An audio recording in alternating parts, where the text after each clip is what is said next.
Board of Trustees meeting Wednesday, October 18th, 12 p.m. is not yet. Can we get roll call? Frank Ariola. Here. Carlo Leon Guerrero.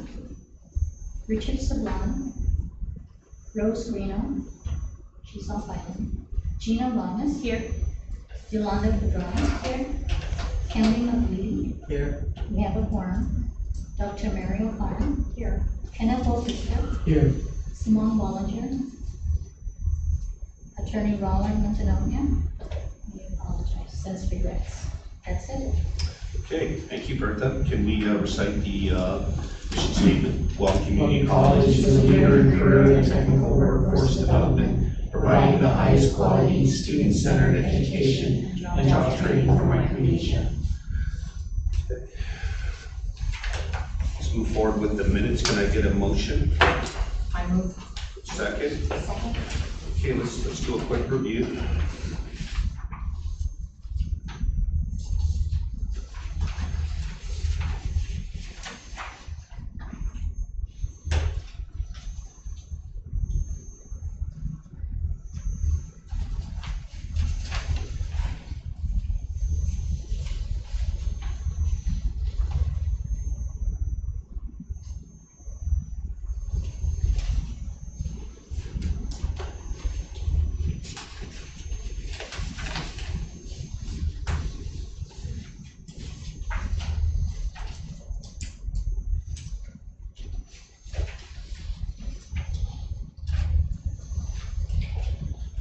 Does anybody have any comments, any changes required?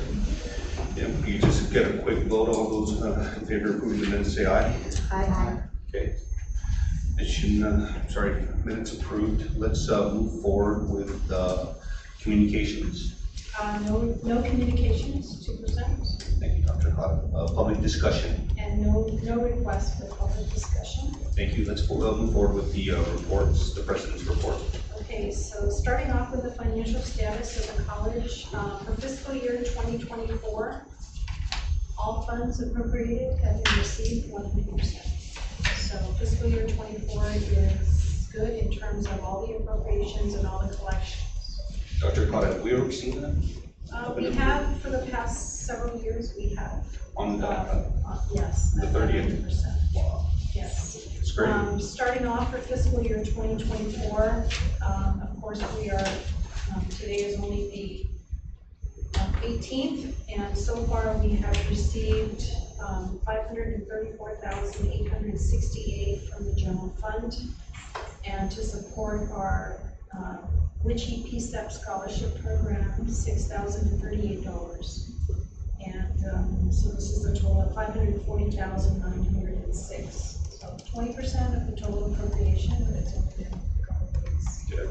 So we're good to go in terms of the finances. Also, a couple things that we are, as an update to different activities happening here on campus. Of course, we completed the ship repair boot camp number 7. 13 students were 13 completers, and sponsored was Shipyard. The college has also entered into MOUs to support our nursing program with Take Care Health Center and MDX Imaging, so that supports their clinicals. Reach for College, which also working with DYA to support the literacy activities, which has now been extended for an additional year here at the college. And Reach for College also participating in Father Duenas College Fair. So they're out in the community and working to encourage more students to participate, either to participate in GCC programs or to enroll in post-secondary education. Reach for College. Yeah, and so that's also under Associate Dean Marisha Cruz Nicholas, who also oversees adult education. And so she's been working with GURA and GDOE Head Start for providing program information for potential students, parents, to participate in our adult education programs. In addition to that, we've also, today before you, you will see the request for approval of the Institutional Strategic Resource Master Plan, and I'll go through the details of that. And so that was presented to the Resource Planning and Facilities and the College Governing Council as part of our governance process. On September 23rd, the college held its Par Excellence Golf Tournament at Leo Palace. And we're still finalizing the total number of, or the net profit associated with that activity. Preliminary figures come in at, we had about $28,000 in sponsorships and additional revenue. And so we'll probably net about closer to, right now it's a little bit over 18,000, but we're just finalizing for the. How many players showed up? 71 players, Oh, 35 awesome. teams. Just So 80, okay, great. Is that the first one that we've done? Or is it- we've done it annually, but we had to stop during COVID, and so we've just now gotten it back on track. It's a little different now, they don't have the banquets and, you know, so it's harder to get players. Yeah. It's good job. In terms of training or professional development, one of the audit requirements for fiscal year 22 was for us to conduct training on EDGAR. EDGAR is the rules associated with federal grants. And so our finance team attended that training that was provided, but we also were able to get access to the electronic recording so that other departments are able to access the conversation on what is allowable, unallowable cost, how to encumber funds, and what liquidation periods mean. So it's just like a refresh for those that have taken the EDGAR training, but more of refresher, and then for those that actually do the procurement to understand what is authorized. Well, how's the participation in the training, how many people? So we had most of finance attend because it was something we needed to address for our audit. But then we do have access for folks that were either in the dean's offices or in procurement that also had access to reporting. So that Did they go over like compliance and things like that? It was basically just a, here's what EDGAR is, here's why it's necessary, here are the rules associated with how to obligate federal funds, what is allowable in terms of what the grants dictate, what the liquidation period means, and where we stumbled a little bit on the audit was the liquidation period, and it was a misinterpretation, which is why we did it as one of the corrective measures for us was to engage in that type of training as a refresher for some or as new information for others. So, Are we gonna do that again, like annually? Is it? so we'll probably do it every couple of years unless we have specific individuals that are monitoring federal grants that will provide the additional training. But do they offer it every year? For a fee, of course, yes, Okay. we can always access type of training. This was done virtually by the Blue Group, so. Good. But the recording might be available for future use? I will see how long the recording is for. We had to register for, so individuals who wanted to access the recording actually had to register even though they weren't participating in the active session. So they will have access to it, so. These are slick. So that's how we were able to do it. In addition to my report, there's certain things I'd like to highlight as part of the chairman and my trip to Washington, D.C. We actually met with a lot of folks while we were there. The first was the Association for Community College Trustees. So we met with them about potential governance leadership institute that would be hosted in the CNMI. So we're trying to confirm the dates now. We're looking at early February. And so we're planning for about 15 to 20 trustees, and this will all be with the PPEC, Pacific Post-Secondary Education Council members. So it will include Guam, the CNMI, the FSM, Palau, Marshall Islands, and the American Samoa trustees. And so I know that the chairman, there was a request for interaction with the FSM trustees to form a Pacific region trustee group. So there's some conversation, it may come up at this February Leadership Institute. This is the farthest they've come though, right? ACCT, as far as for training. So the last time we had it was in Hawaii, Yeah. so, yeah, they've not Good. been here. And then, the chairman and I did talk to the deputy administrator from USDA about our application for the Facilities and Wellness Center. And, I have it in my report, an update on what we plan to do in terms of that, but we are working to finalize the application. We also had a meeting with the U.S. Department of Ed regarding a disaster recovery project. And basically, it's an opportunity for us to apply for additional funding that is associated with WAWAR. And this is support for increase of services for student enrollment, persistence, and potentially mental health support for students. So these are federal funds, and it's actually, we're hoping to use the funding to entice students to come back to post-secondary education and possibly make a determination if the reason why some of them didn't continue was because of the time that they having to stabilize them. We also met with John Cruikshank, who is the former or retired now senior policy advisor to the National Science Foundation, and talked to him about additional scholarships. He has an endowed scholarship with the college, but also talked about grant opportunities that the college is currently pursuing that allows for us to provide additional support for emerging faculty research. Who replaced them? They just kind of incorporated it into other folks that kind of distributed his work to other individuals. And so he doesn't have a replacement right now. We also had a chance to meet with individuals from HRSA. And HRSA provided a lot of scholarship information for students that are in the nursing programs, including allied health and the establishment of a nursing corps. So there will be some scholarship programs that are offered that cover stipends, full tuition, and service at a critical shortage facility, which I think we can easily justify here on Oahu. And so the scholarships will be rolling out sometime in 2025, and that would be for disadvantaged students. But there is also an opportunity for faculty development in preceptor training. So these are additional funds that we will be exploring. We met with a representative from Department of Energy to discuss clean energy opportunities.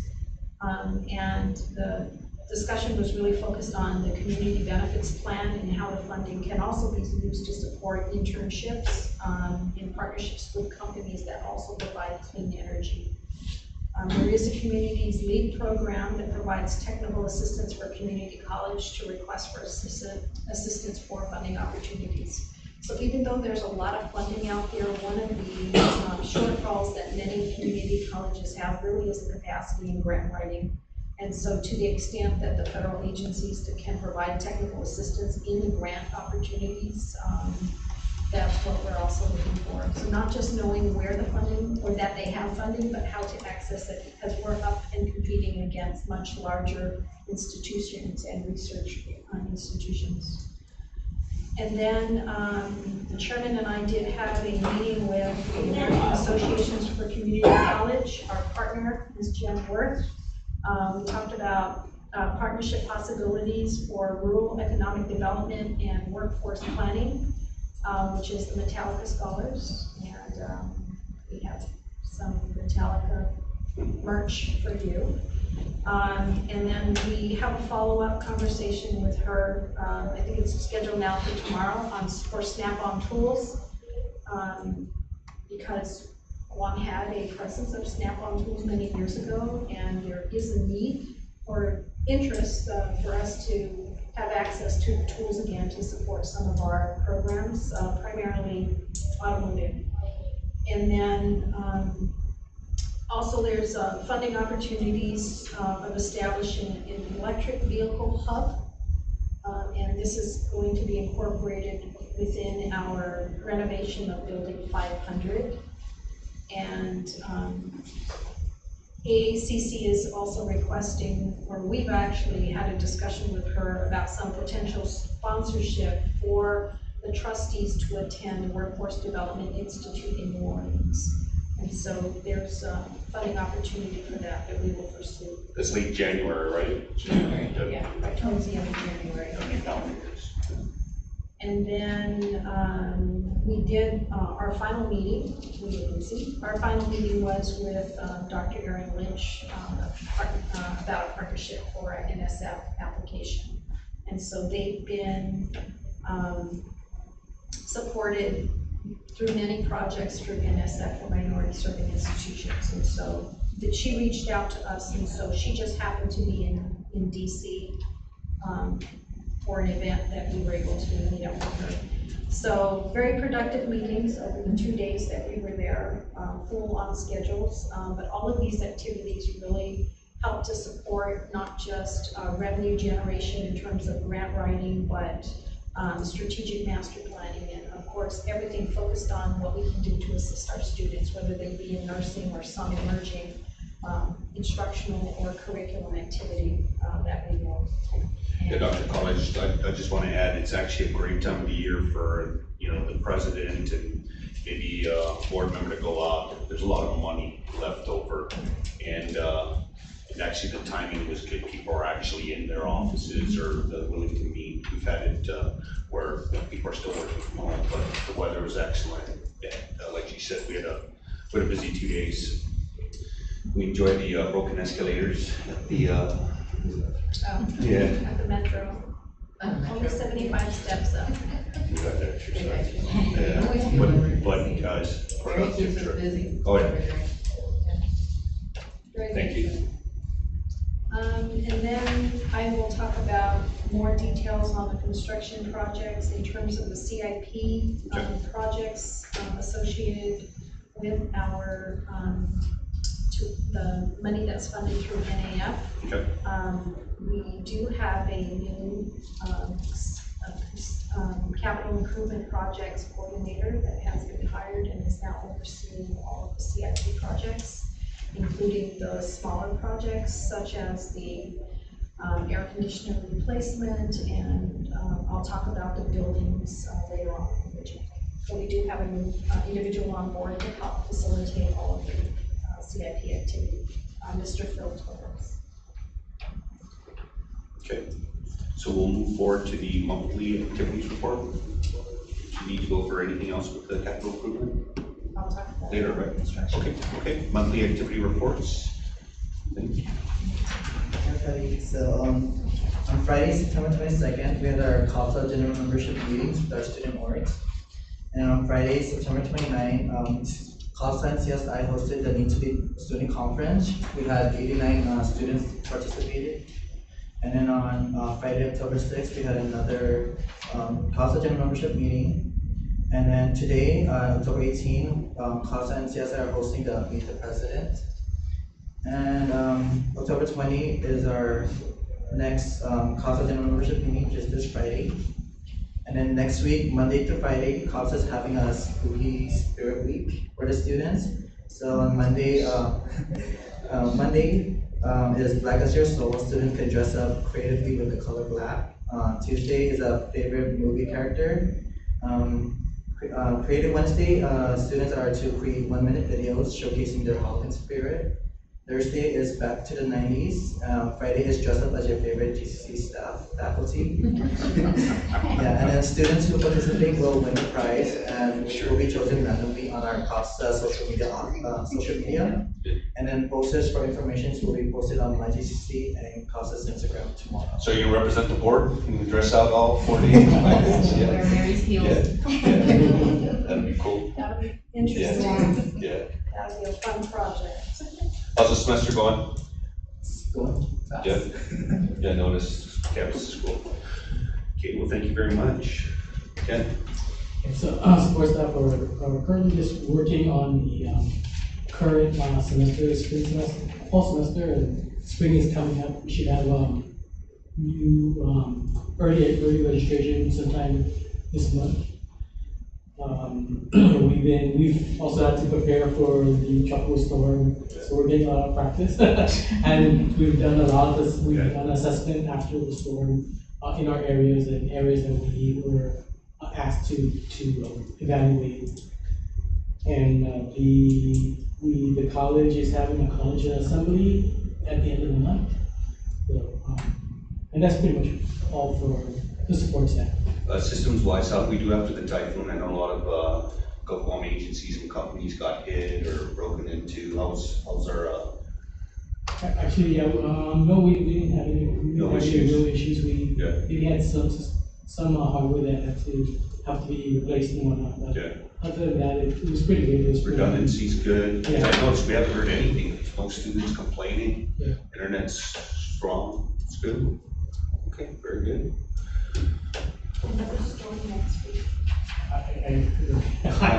It's gonna be every couple of weeks now. We'll be getting ready for these things. Yeah, stay on top of things. Thank you. Board of Trustees, community outreach report. Not really outreach, but I did do a campus tour with Henley's Okay. on the 20th, so I could get familiar with the different areas and the schools, so that was very informative. Thank you, Henley. How'd you like the campus? Very So nice. busy, right? There are a lot of progress, a lot of construction too, so That's good. all forward moving, so great. Fantastic. Do you have anything else to report as far as outreach? Oh, Dr. Okada mentioned we took a trip out to DC, and it was probably the busiest 2 days I've spent with my GCC hat on in DC. But like I shared earlier, it's a good time of the year to go out. Weather's conducive. People wanted to meet, and I tell you, Dr. Okada's notebooks were full after every meeting. So it is a good time to go out and ask requests for opportunities and money. So. Like Dr. Okada, I think during lunchtime on one day was starting to write up a grant, or at least the, what do you call it, put the outline together to get the thing done. So it's good, they know that we're still hungry, and GCC still has a very strong reputation. She shared with you about the ACC Workforce Institute. Is that the conference in January? Workforce Development Institute. I believe they're only selecting 5 or 6 colleges to attend.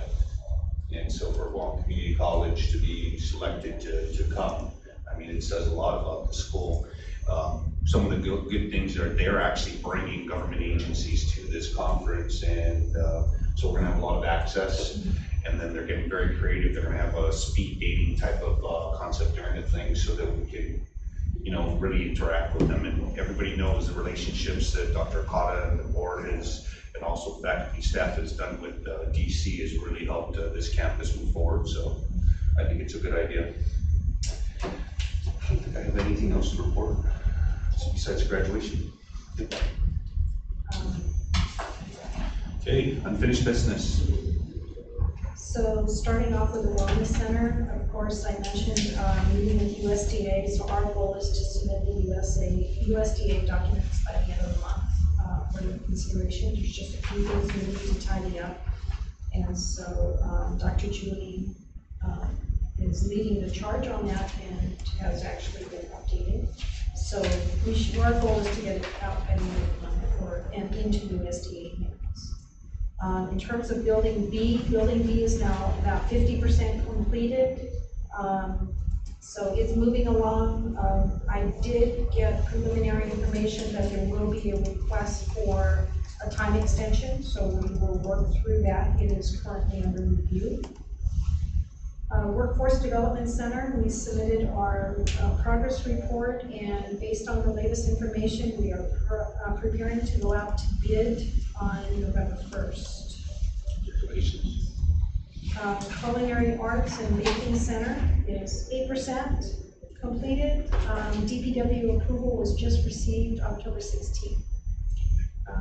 And I did get some information last night from the architects that we may need to consider removing and replacing the whole roof because there's a lot of leaking. So I've already provided guidance as to which option which is renewable and replacement. But I've also asked them to consider if we can now put photovoltaics on it, if we can still have the building certified as LEED, updating the CPM chart because it is federally funded, so we need to make sure that if we need to request for additional time for liquidation, that we're able to do that. And then, of course, the additional costs, estimated costs, because my intent is to come to the board for that additional request by next month, but no later than December, so that we have all. Do they have a report? I'd like to read the report on the roof. Are they talking about the whole roof, or are they talking just portions? So it's, so right now they'll engage with the structural Okay. engineer and then Good. we'll get the report. Yeah, I'd like to see that. Okay, so that's where we are with culinary arts. Building 2000 generator is now 77% complete. There was a request for additional time extension, which is now November 25th this year. And the inclement weather has also been impacting the progress. So, but it's still ongoing. We're still good in terms of timeline and liquidation. Additional 23% to get the project completed. So that's where we are with building 2000 generator. Subject to any questions you have on any of these projects. Thank you. Accreditation updates. Accreditation updates. So Dr. Gina will come to give you a Cliff Note version on the next segment of accreditation updates for your. Thank you.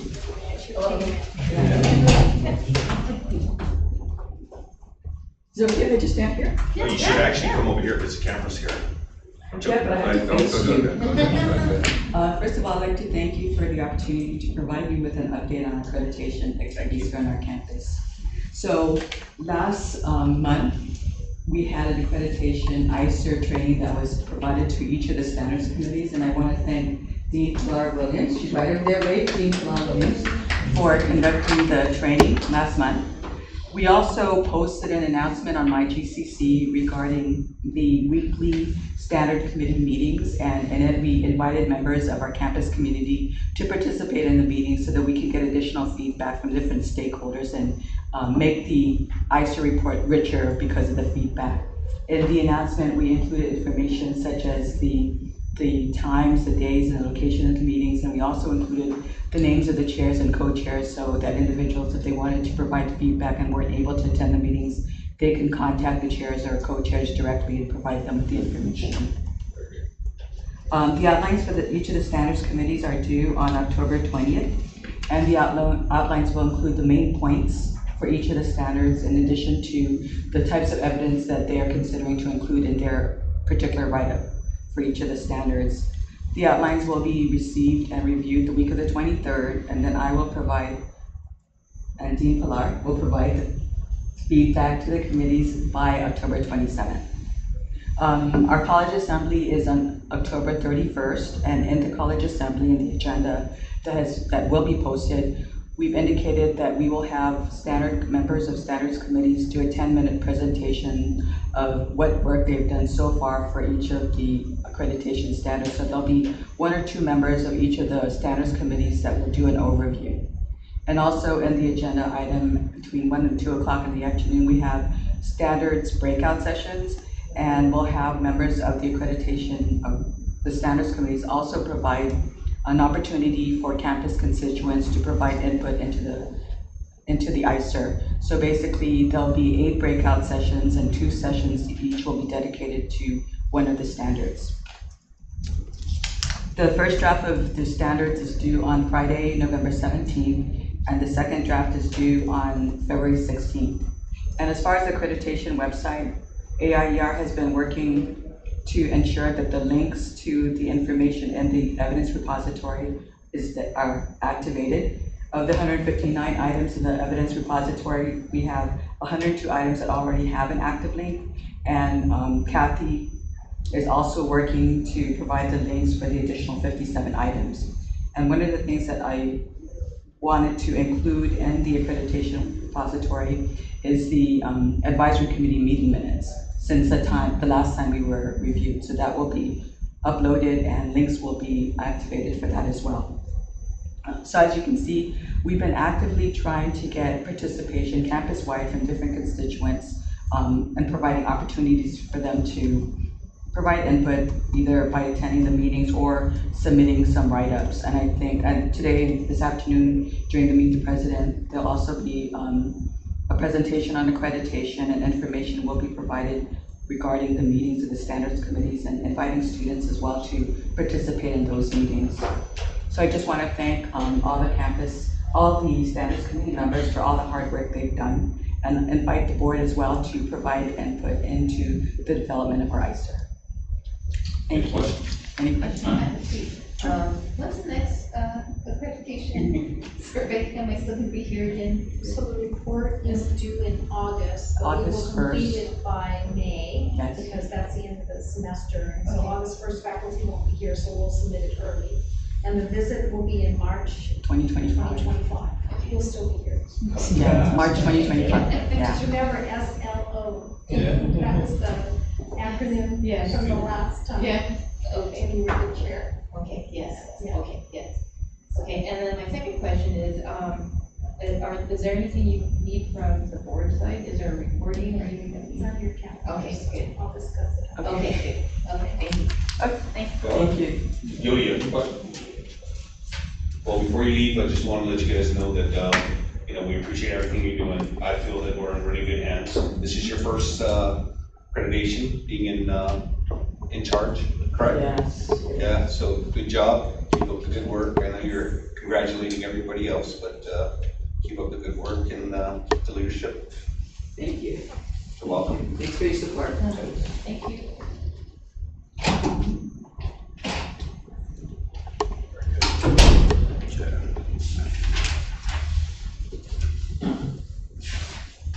Okay.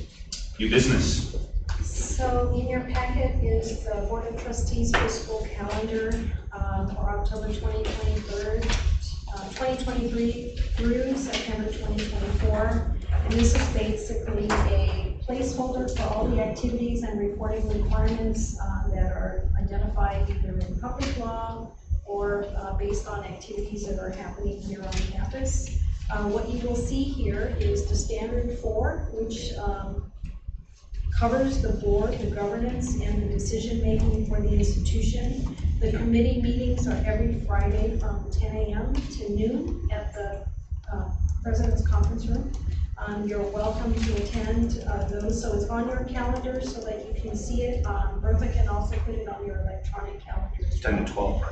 10 to 12, and so what we can also do is provide copies of standard 4, take a look at it, take a look at what evidence we are needing to incorporate into the report, and whenever you're available to participate, then please do so.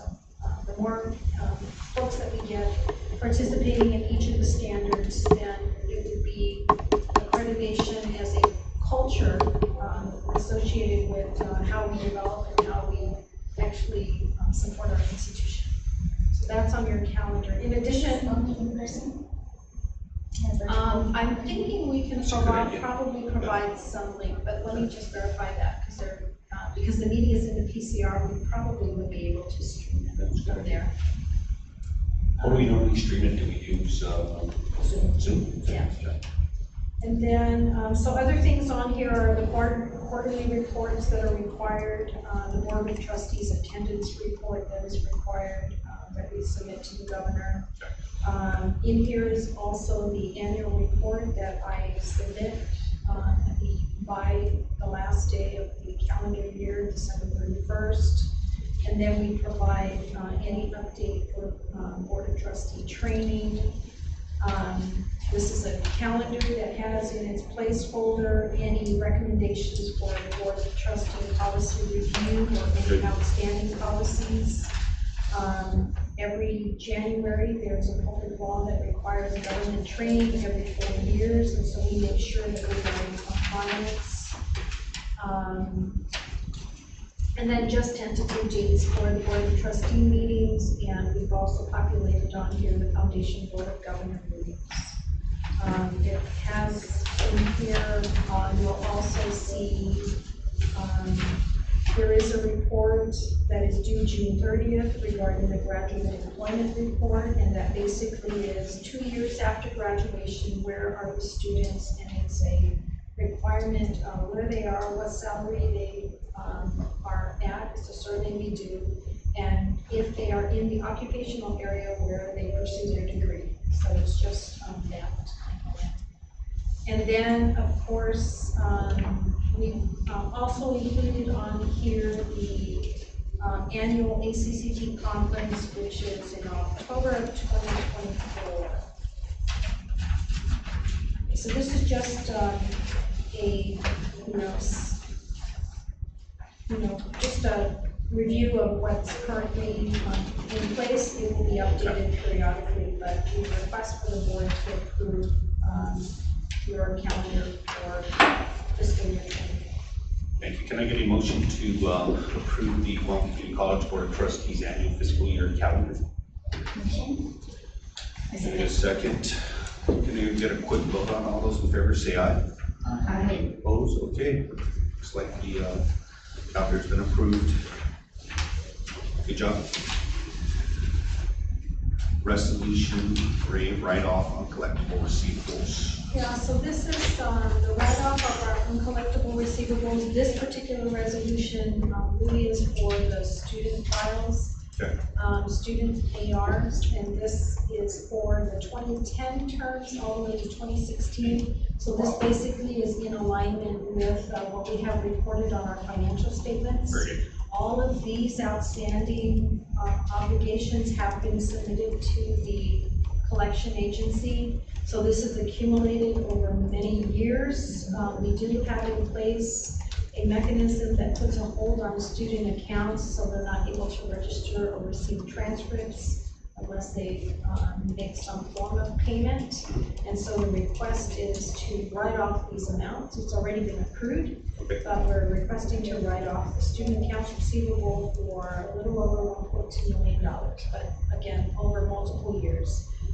We will be presenting the uncollectible write-off for fiscal year 23 as we start to report the accrual, but we wanted to get this so that our 2022 is in alignment, so that this resolution is in alignment with our financial statements for 2022.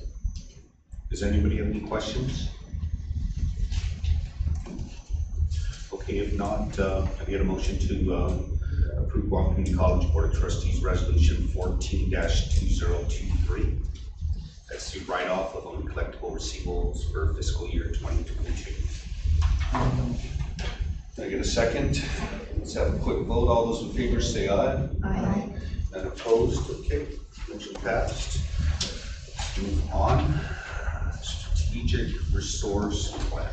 Okay, so you have a document in front of you, which is basically 2023 through 2027. It's like our master plan Yeah, for I was gonna say that. resources.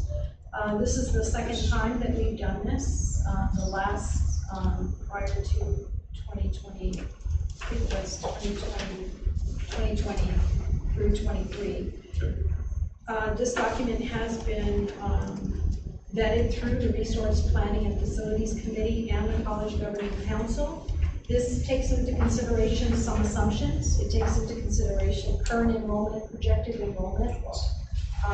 Also, capital expenditures, what we currently have in terms of fund balance, in connection to historical information such as the formation of the institution, the mission statement.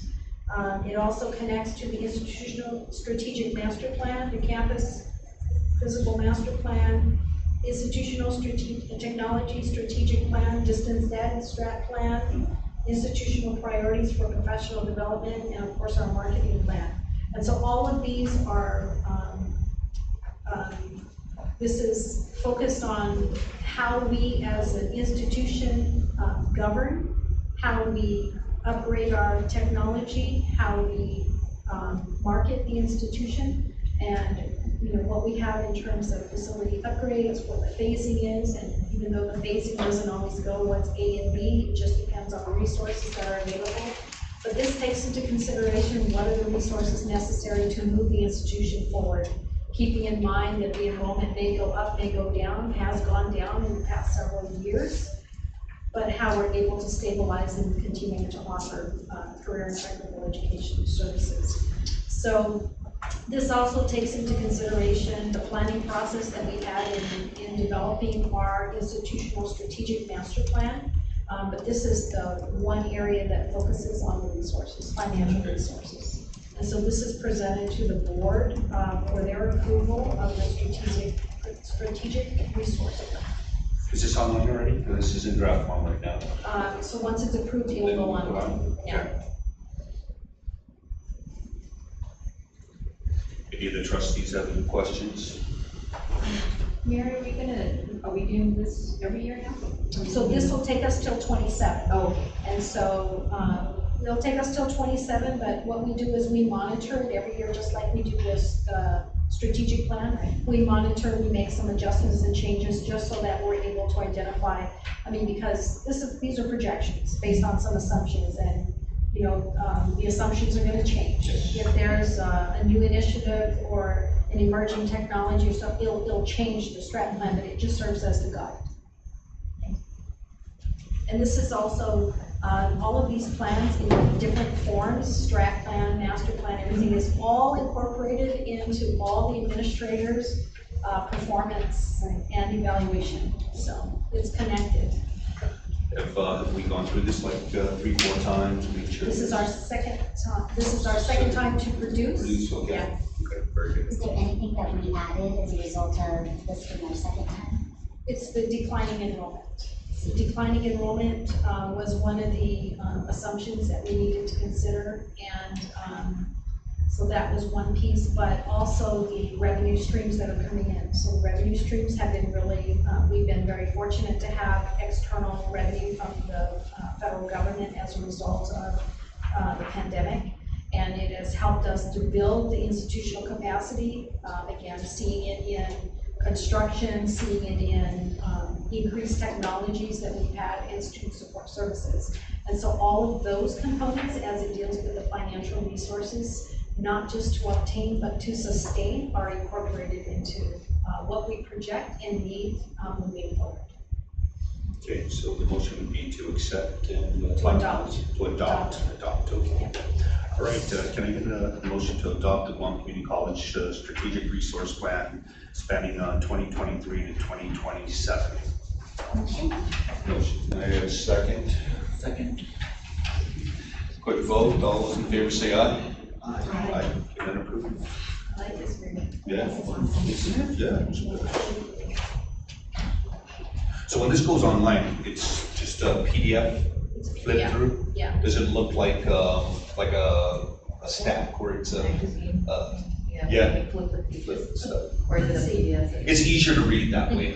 I know it's extra work, but it really is easier to. Well, Yeah. maybe with John's upgrade to the website and all of that stuff, then maybe he can add some, maybe working with Angela can add some animation to it. Oh, so Angela's that you getting can more turn the work. page- There you go. So that you can turn the page as opposed to scroll down in PDF, but, excellent points, because, it's how do people engage and what brings them to the website, and if it's easier to read as a book, Yeah. online book, then it might be something for John to incorporate in his development of the website, which is currently underway Fantastic. and funded. So, That was a bit of very good meeting. All right, last, President's travel request. Okay, so this request really is, many years ago, the institution or the board through the tri-board, and Trustee Ramos, you may remember this, when the tri-board met to adopt a state longitudinal data system. Yes. It was the whole SLDS program. And so this, and I guess I'm the dinosaur in the group, between the three educational institutions. Trendsetter. And so this is it's an SLDS regional workshop that it really is for continuity. The different leaders have attended different trainings, and it's just come full circle. The facilitators of the actual governance process and the development of the system which tracks students from K-12 to community college to University of Guam. Tracks a student building that longitudinal infrastructure is ongoing, and folks have received additional training. There are groups, working groups for the different components. And so this is really to engage with other institutions or other folks that have the longitudinal data systems to determine what additional policies K-12, community college, and university would, that they would like us to engage in order to continue this project. So it is funded through federal funds that is currently housed at Guam DOE. Mayor, are there gonna be anyone from UOG or DOE? So there are four, I don't know who, there is one from UOG, myself from here, and the administrator and a staff from GDOE, so there are four. Okay. Most of their travel includes representatives from all three institutions. Okay. And are any of the other trustees going to the PAFS? Not sure. The Carter Show? I I'm encourage not you. sure. Huh? Not sure on that one, but I know the foundation. Maybe we should get her answer by tomorrow. Yeah, Okay. All we right. can put that on the agenda. We'll send out an interest before then and put it on the agenda if there is interest for the trustees to attend KPAPS. Okay, this is good, Dr. Collin. Can I get a motion to pass the president's travel schedule November 2023? I move. I get a second? A second. All those in favor say aye. Aye. None opposed, motion passed. Okay, executive session. Thank you, everyone. Thank you.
we need a motion to get into regular session, right?